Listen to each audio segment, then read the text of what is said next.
When I was younger, in primary school and in high school, partway through high school, I was bullied severely and hated by many of the students in school. I was a valedictorian nearly every year through primary, that is upper primary, up until my 7th year. And I was a very amazing student throughout high school up until a certain point when I got sick.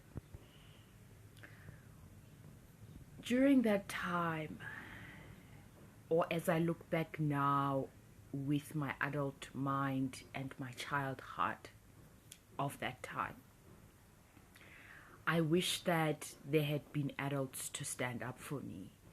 I wish I had had friends, age mates, those young people who would have been my friends and stood up for me. I had friends, but they weren't on the bus with me going home. They weren't at home. They weren't there to defend me when the bullies thought I was alone, okay?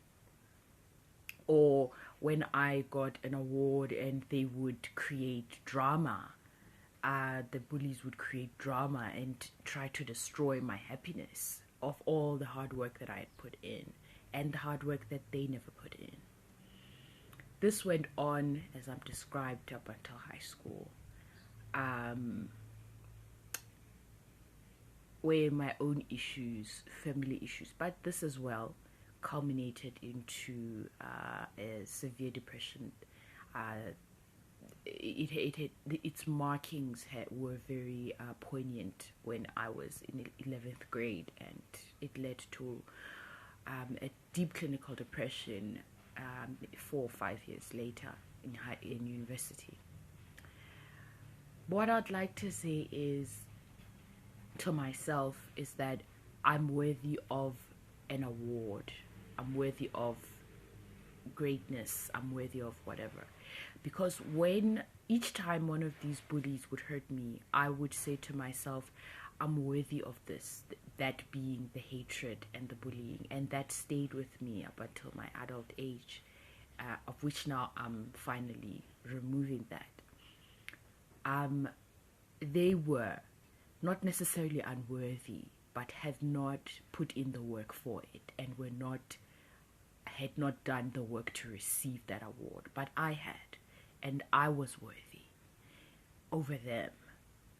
And I realize now that I am worthy over other people for many things. I say this to you because adult bullying is a thing. As I entered the work arena and became an intern, I had thought this is things to do with childishness, but there was this one man when I was an intern at the water affairs, a man in his 50s. He was upset, I realized, at the fact that I never wanted to sleep with him. There was a culture of him sleeping with new interns, and I was completely hateful of him. But not just myself, the particular department that I was in. We were a group that he targeted because we hated him. All male and female of us, we would not bow towards him. And he was an aristocrat working. That is, you must understand, it's illegal for an aristocrat to work in the government, and yet he had, because it means they receive a double salary, the aristocratic one and the one from work. So he felt like it was his fiefdom rather than the CEO of that place, and he had a habit of cussing out the CEO.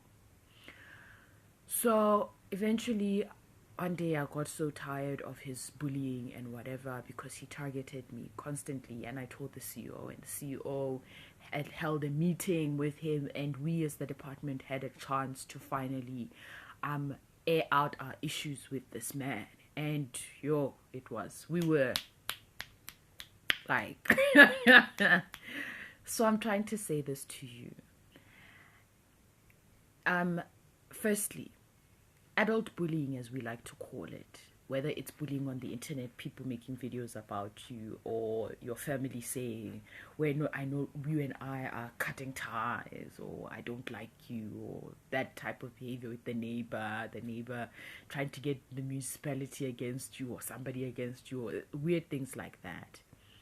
These are the last remnants of the old world. That is the world of hatred and policing other people and genocide and police states and hateful states, that is countries and administrations and ways of being that have existed for thousands of years.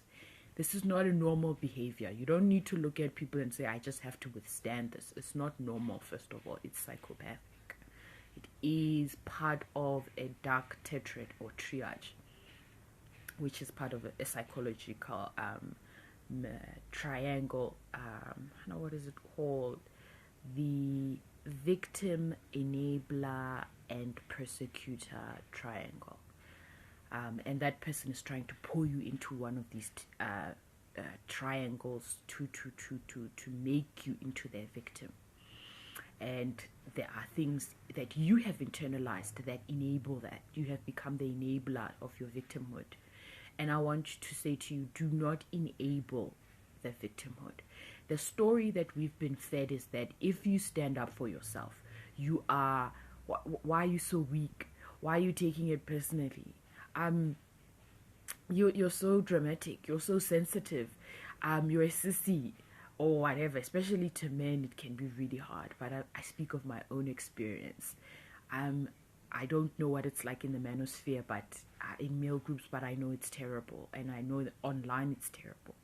So I'm saying to you, secondly, whether you're a normal person like me, you just live a normal life, whether you own a business, whether you are a politician, whether you are an aristocrat, whether you are a person of power, this does not mean you are not owed respect. Respect is not that thing that says, because you have a lot of money, why are you bothered by me talking about you?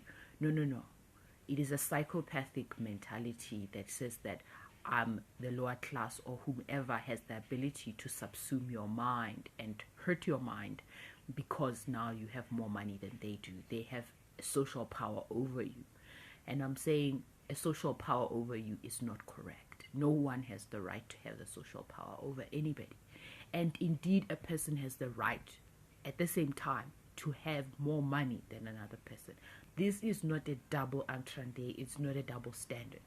A person's personal wealth is not an attack on the poverty class, people who are poor. So whether you are gaining more wealth, whether you're from a wealthy family, whether you are moving out of poverty into the middle class or whatever, this is not a right for other people to take that out on you. You are on your journey of personal self-wealth and happiness, and it involves a lot of money and a lot of happiness that other people do not have. There are multiple wars, and they have been, and they may continue forever. Your happiness and money is not about whether it's shared. Our lives are not shared. We are not fastened to each other, dear people. Me winning an award or you winning an award is not an attack on me. And me winning an award is not an attack on you. These are the low mentalities that I'm telling you are psychopathic and can be transmitted into adulthood. That is, a child bully will become an adult bully. Just like this man I repeated. And I assume that the child bullies that I know, that I knew, are still like that because they are entitled in their minds to not working hard, but being at the top. So they think they have the right to mentally attack somebody. And what I'm saying is, in any society, you must be respected. I must be respected. My mental state of being must be respected. You do not have to, and I do not have to withstand bullying or negativity or negative posts and videos about me, or if there are negative posts about you, or if there are negative people around you or on the internet. You have a right to remove yourself from that. It does not mean you need to move into some kind of a niche. My mother used to tell me about Michael Jackson and say that he was surrounded by people who couldn't say no to him. And thus there were many things that he could fail at unnecessarily.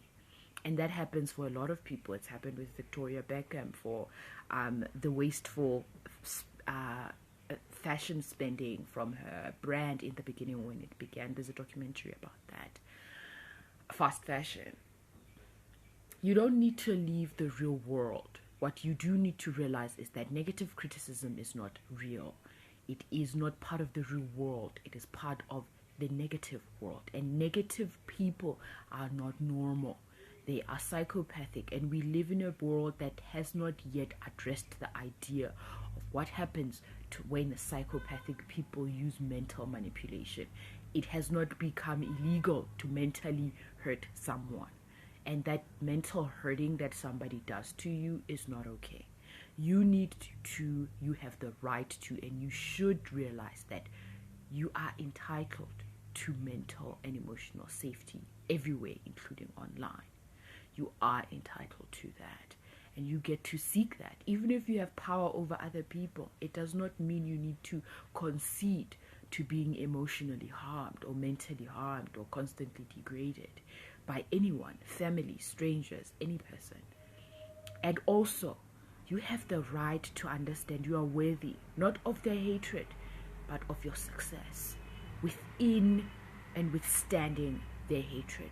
You need to self-feed yourself the knowledge that you deserve to succeed despite them, and you indeed will do so.